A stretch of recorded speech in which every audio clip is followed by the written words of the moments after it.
Okay, what does this tennis racket have to do with knee stem cell treatment?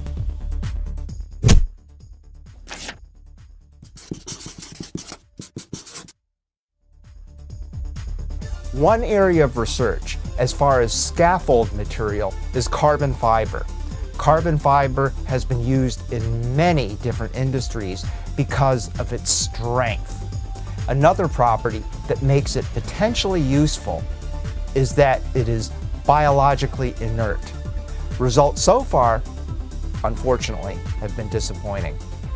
When you click on the button below, you'll get access to a page where you can sign up to receive a portfolio of information that will give you the inside scoop on how stem cells can help you if you have osteoarthritis, the science, the biology, and most importantly, the results.